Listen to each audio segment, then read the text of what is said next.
Bonjour à vous. Alors aujourd'hui, je vous invite à découvrir Émilie Gamelin, sœur de la Providence et femme d'exception du Québec, dont le courage, la générosité et les valeurs continuent d'inspirer bien au-delà du Canada. Femme de cœur, elle a dédié sa vie à aider les plus vulnérables, transformant la compassion en action concrète et durable. Alors en ce 23 septembre, date de sa fête, son engagement et sa foi restent un exemple universel de bienveillance et de service. Son parcours nous invite à réfléchir à la manière dont nous pouvons, nous aussi, semer la lumière et la bonté autour de nous. Alors après cette courte vidéo, je vous propose de nous retrouver pour un tirage de tarot que j'ai appelé Lumière d'Émilie Gamelin, afin de laisser son esprit nous guider dans nos actions. On l'oublie souvent, mais ce sont des religieuses qui ont bâti le réseau hospitalier au Québec. L'apport des Sœurs de la Providence à Montréal est inestimable et mérite d'être connu, de même que le charisme de leur fondatrice, la bienheureuse Émilie Tavernier-Gamelin. Émilie Tavernier naît le 19 février 1800 à Montréal, sur une terre appelée Fief-Providence. Ce nom de Providence traduit sa vocation. Émilie Tavernier-Gamelin, veuve à 27 ans et ayant perdu ses 3 enfants, devient la mère des pauvres en consacrant sa vie à aider les plus démunis, les plus vulnérables, les personnes âgées et les malades. Surnommée la Providence des pauvres, elle fonde en 1843 les Sœurs de la Providence. Parmi ses actions d'éclat, on peut mentionner l'œuvre de la soupe, la visite aux prisonniers, l'éducation aux filles sourdes et le soin aux malades. En 2001, Émilie Tavernier-Gamelin devient la première Montréalaise d'origine à être béatifiée. Je définirais Émilie Tavernier-Gamelin comme une femme au cœur attentif et une femme qui était très... elle avait des possibilités de rendre ce cœur attentif dans le service des autres, que ce soit les personnes esseulées, que ce soit surtout les personnes âgées au début et toutes les personnes, tous les besoins qu'elle voyait dans la société. Je la décris comme une femme extraordinaire qui a fait sa marque dans le 19e siècle. Le charisme d'Émilie Gamelin guide mes actions en ce sens que j'y crois beaucoup. Mère Gamelin, pour moi, c'est la fondatrice, mais c'est une personne qui avait tellement de cœur et d'espérance dans la vie et de courage et de détermination. Je ne sais pas comment est-ce que je pourrais faire pour ne pas l'admirer et aussi pour ne pas essayer de reproduire dans nos réalités nouvelles de la société québécoise et ailleurs où nous sommes, ce charisme d'empathie, de compassion, de tendresse pour l'autre. Elle pensait à l'autre, c'était pas elle la première. Elle s'est tournée vers les autres quand elle a perdu ses 3 enfants et son mari.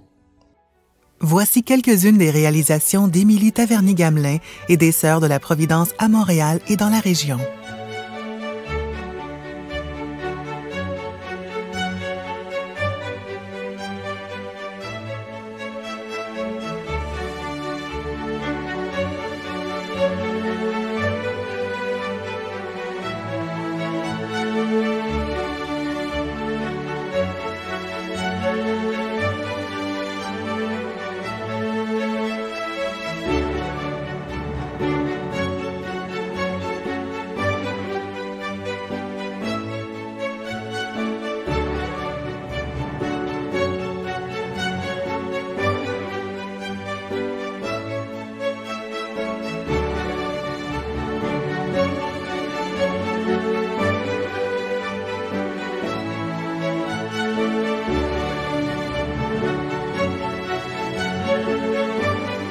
La providence, c'est la présence, je dirais.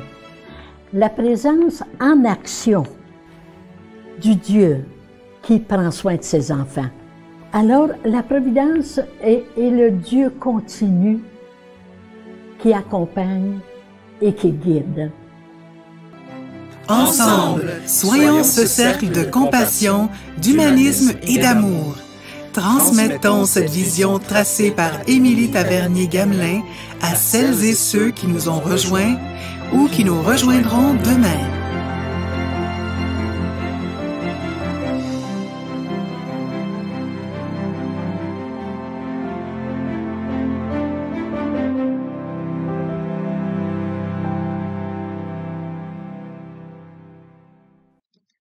Alors, ce que je vous propose, eh bien, c'est de faire un tirage à 3 choix.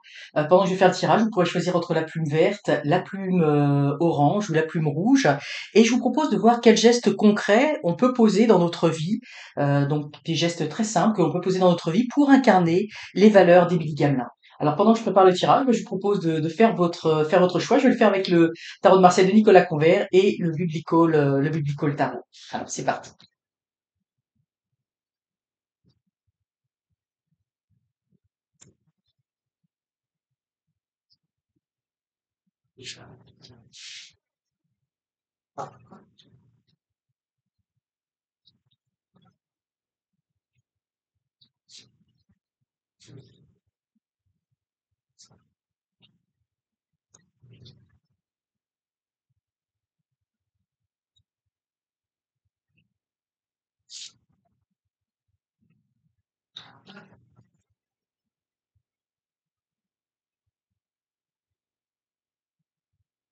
Alors nous allons commencer avec les personnes qui ont choisi la plume verte. Alors pour la plume verte, bon, alors ce qui est intéressant, vous voyez, ici on a la tempérance. Et tout de suite, ce que je ressens, eh bien dans les gestes que l'on peut poser, oui, c'est d'avoir une relation avec les autres qui est calme, qui est apaisée, d'aller vers l'autre et d'écouter son point de vue. Parce que vous voyez ici avec le pendu, il y a toujours cette notion, évidemment, il y a cette notion du sacrifice, hein, bien évidemment, mais il y a cette notion de regarder les choses d'un autre point de vue. Et il y a toute la foule là qui veut crucifier. Donc là, ici, c'est la crucifixion de Pierre. Donc il veut crucifier Pierre, et lui, évidemment, il ne voit pas les choses du tout de cette façon-là. Donc ça nous invite à aller vers l'autre, au devant de l'autre, vous voyez, d'échanger nos énergies avec les autres, de comprendre le point de vue de l'autre, de se mettre à la place de l'autre, sans jugement, sans, j'ai envie de dire, sans haine, hein, ou sans ressentiment, ou sans excès de larmes ou de peur, mais simplement se mettre à la place de l'autre et essayer de le comprendre, et essayer de voir comment, effectivement, on peut l'aider, comment on peut faire un pas vers lui, et lui faire un pas vers nous. Alors c'est intéressant parce que c'est vraiment dans les valeurs d'Émilie Gamelin, qui était toujours tournée vers les autres, qui voyait les besoins des autres, souvent même d'ailleurs avant ses propres besoins. Eh bien c'est un petit peu cela, hein, de voir le point de vue de l'autre. Alors je trouve que c'est un très beau message, de choses que l'on peut effectivement mettre simplement en action dans notre vie de tous les jours. Pour les personnes qui ont choisi la plume orange, alors nous avons l'amoureux et nous avons la force. Alors ici, ce qui est intéressant pour moi, parce qu'évidemment l'amoureux, il incarne toujours cette notion de choix. Eh bien, pour moi, ça veut dire que dans notre vie, il faut choisir, et j'ai envie de dire choisir ici ses batailles. Vous voyez, on voit que ici Daniel, hein, qui est dans la fosse au lion, effectivement, il est là, il attend, il est passif, presque méditatif, hein, et que cette force qui est à l'intérieur de nous, qui nous permet de faire, j'ai envie de dire, des choix éclairés, hein, parce que notamment là on a la lumière, hein, des choix vraiment qui nous éclairent. Eh bien, il faut prendre le temps de voir les différentes options qui s'offrent à nous.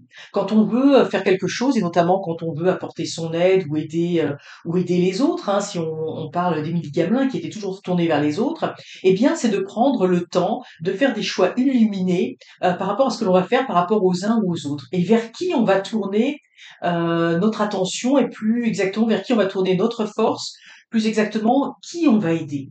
Parce que parfois, ce n'est pas ceux qui crient le plus fort, hein, ceux qui parlent le plus fort, ceux qui nous appellent à l'aide le plus fort, qui ont le plus besoin d'aide.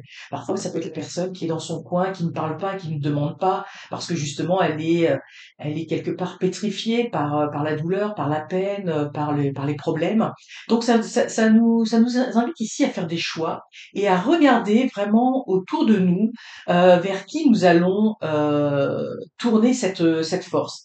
Puis vous voyez, il y a quelque chose de très dans cette carte, hein, de la force, il y a quelque chose de très très fort, hein, où on voit ces squelettes avec ces lions. Il y en a un qui a l'air affamé, ou en tout cas a l'air plus, j'ai envie de dire, plus agressif, et l'autre qui a l'air plus passif. Mais il y a encore aussi, j'ai envie de dire, presque cette notion de choix.